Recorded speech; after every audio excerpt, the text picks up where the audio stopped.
How does he compare to you as a director? Oh, he's a hell of a lot better. That's all I can say. Oh, come on.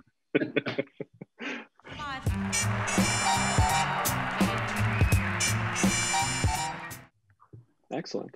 Well, it's such an honor to speak with you. Hope Oh, you're doing thanks a well. lot. Thank you. Thank you for Big Night Spotlight. I actually Oh, went to Boston College High School, by the way. you what? You said? I went to Boston College High School, so I was in the school while that was happening. Oh right my across the God. street. So Oh yeah. yeah. So yeah, thank you for myriad roles. Acting overall, does it fulfill you in the same way that it did when you began your career, or are you getting different things out of it? I'm getting different things out of it now. It doesn't fulfill me as much as it used to. I think the hardest thing for me now is, it always was hard, but it's harder now, is waiting. Just waiting.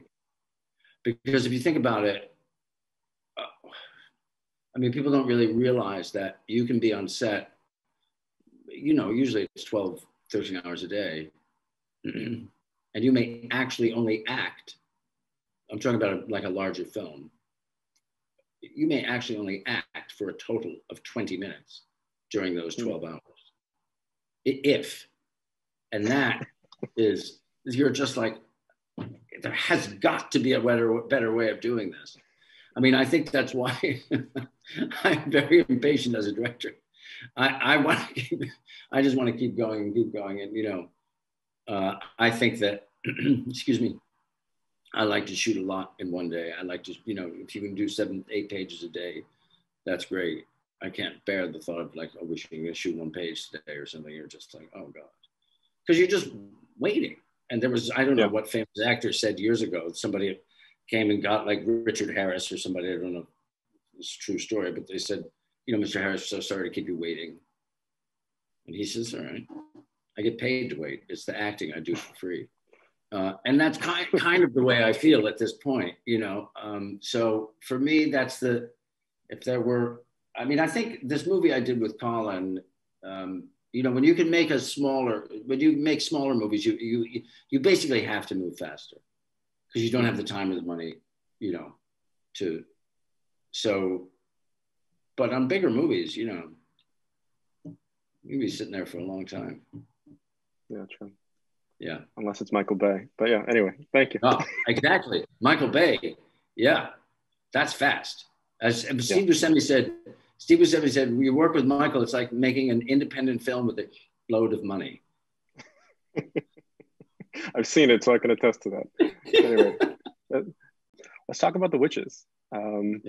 Really enjoyed your performance in it. And I wanted to run a theory I had by you, because I think you're someone who's done a million audiobooks. You're a well-versed reader.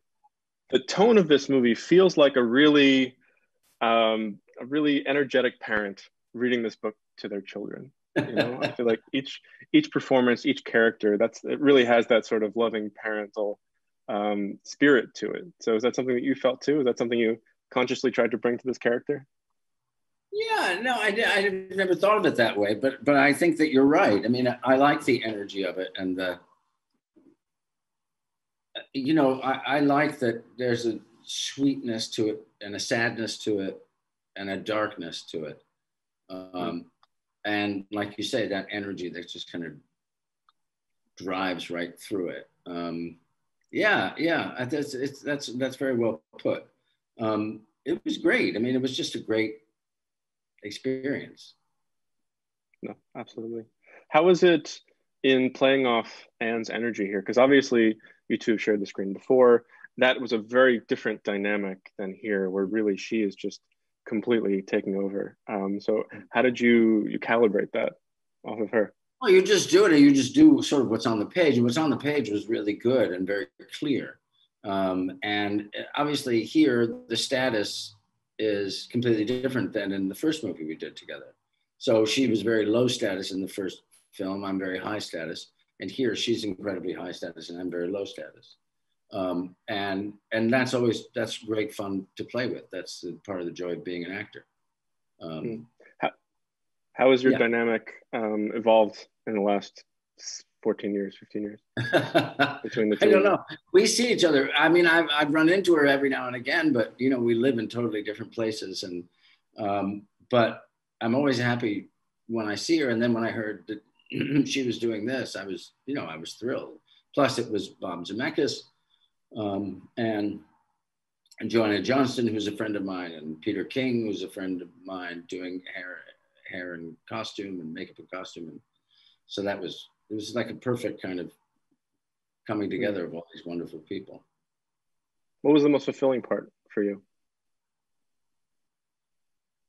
I think, well, like I say, I mean, having all those people, those incredibly talented people together and being able to work with them again, and Bob for the first time. But I think watching Bob direct was really, for me, very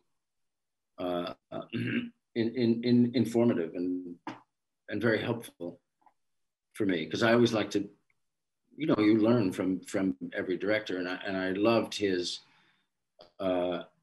clarity of vision and his staggering efficiency. I love that. Most directors do not like that. How does he compare to you as a director? Oh, he's a hell of a lot better. That's all I can say. Oh, come on. No, I mean, I think the tone you were talking about, you know, balancing the darkness with the sweetness, with the, you know, not being afraid to, because I think kids' movies in general have gotten to a point where we're so afraid of scaring them, you know? Yeah. Even when we have like horror movies, you know, be it Goosebumps, whatever, it's like, we'll get like a Halloween aesthetic. We'll never really get fear that we want to give kids. Yeah. And this will scare. I mean, this is scary. You know, it's not as scary as the first one, which is horror. Like, I can't even think about that. But that's Rogue. The what? I mean, Nicholas Rogue. I mean, forget it. Yeah, that guy can scare you. I like had nightmares, but as an adult, you know. But this one, yeah, it's definitely scary. But then it sort of flips on you again, and you know, it's funny and charming, and you know. But that's Roald Dahl too. That's true. Thank you so much. It's been a great honor. All right. Thank you very much. Likewise. Thank you. Bye. Bye. Bye.